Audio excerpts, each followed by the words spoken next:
one more soundbite, because we haven't mentioned 41 minutes into the program that Jeff Ulbrich, the defensive coordinator, will now be the head coach, which, of course, for this team with a great defense, you take out the guy who was so good of a defensive coordinator that he got a head coaching job. He's gone, and now the guy who was coordinating the defense under the guy who was the great defensive coordinator is now the interim head coach, so he's got less time. I mean, you have a net drain, significant, on your defensive coaching expertise. Good luck with that. Here's Jeff Ulbrich, the new interim head coach, on making changes to the team and the team's struggling offense. When it comes to the team underperforming this season, do you think there has to be radical changes, or do you think you guys have to do what you've been doing but do it better? I think everything's on the table right now. We're not playing to our potential. We're not. We're too talented to be putting the product we put out there the last couple of weeks, especially. So we got to take a hard look at everything and be honest with ourselves. Do you know who's going to call plays for you? I've got tremendous respect for this offensive staff. I do. Every single guy on it. In the next couple days, in my opinion, these guys are going to be here on Monday Night Football for us, and they're gonna do an amazing job. Saying that, this has been 4 hours fresh for me to take this role on. Everything will be assessed, the process, the responsibilities, etc. But I do not foresee any changes in the staff. Yeah. In other words, Saleh was right about what he was doing with Hackett, but I just got this job. I don't want to get fired in 5 minutes. So, yeah, we're not changing anything. Right. But what it'll be is it won't be a cosmetic change. It'll be something that we don't really observe or notice unless we're watching very carefully to the interactions. And is Todd Downing calling the plays? Remember the mystery in 2022, who's actually calling the plays for the Patriots? Oh, is it Joe Judge? Oh, is it Matt Patricia? Who's got the headset? That kind of stuff. I think that's something that Jets reporters should be watching going forward. If the titles don't change, monitor the behaviors during the game to see who it really is that might be running the show offensively. Mike, let me ask you, do you think Aaron Rodgers will allow his new head coach to make a switch? Can he? Will Aaron Rodgers? I'm serious. Will Aaron Rodgers allow Ulbrich to go from Nathaniel Hackett to Downing? You can make the switch. Hey, I have tremendous respect for your guy. I'm not going to embarrass him. I'm not going to strip away his title, but very subtly, I'm going to shift most of the play calling responsibilities to somebody else. Because it seems like when that was about to happen, Saleh got fired. So why would Rodgers, and I'm saying it this way, why would Rodgers allow Ulbrich to do it but wouldn't allow Saleh to do it? Here's the way to do it, Michael.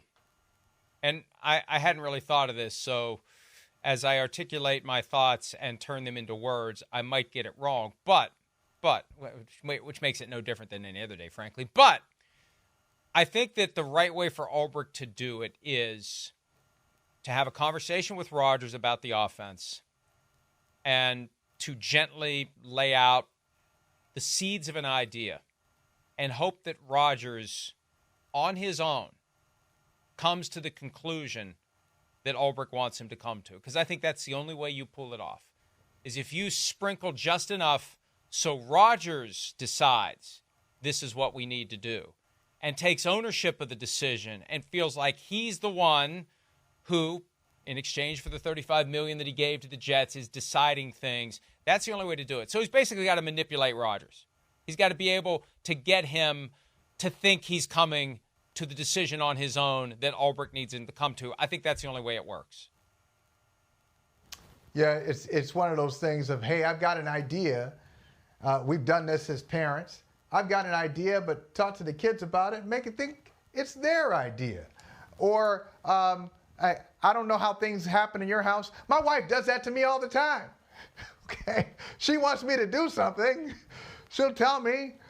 She's a smarter person by far, so she's able to just say it in a way I'm like, you know what, I think we should do this, which is what she wanted to do in the first place. But I finally got on board with it. And so I think the problem here is that Rodgers is used to doing things a certain way. So if Todd Downing comes in and says, hey, we need to have more pre-snap motions, that's a deal breaker.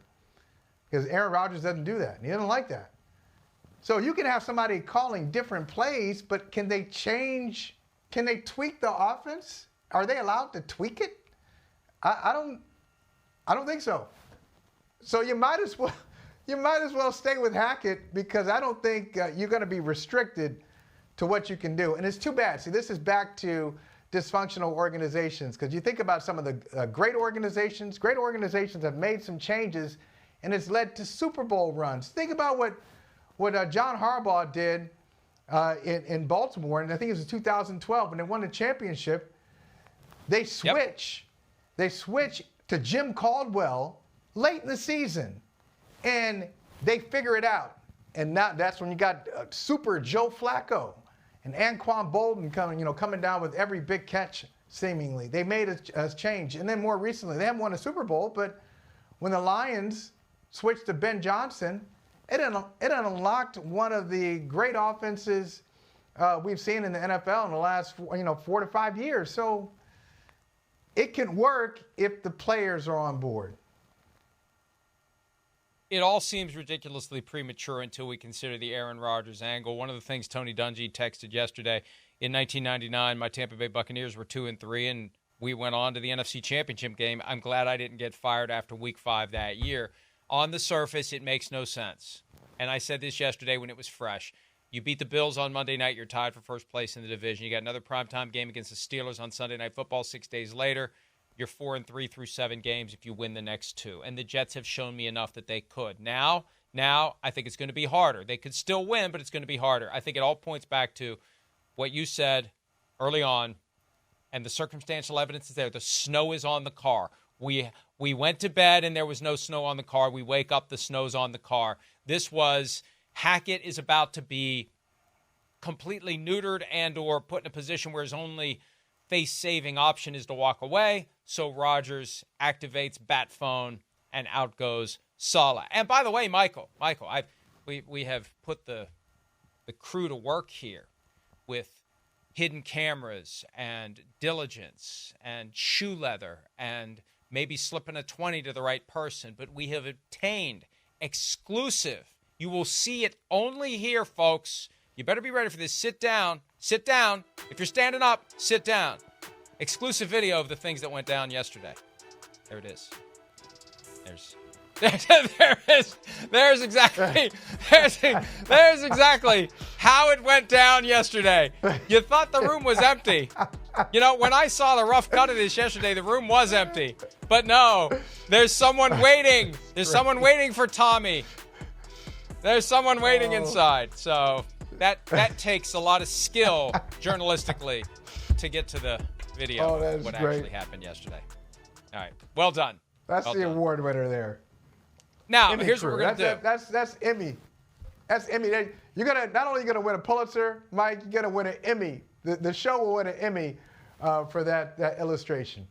Hi, it's Mike Florio. Thanks for watching PFT on YouTube. Hit subscribe for the latest news and analysis from Pro Football Talk.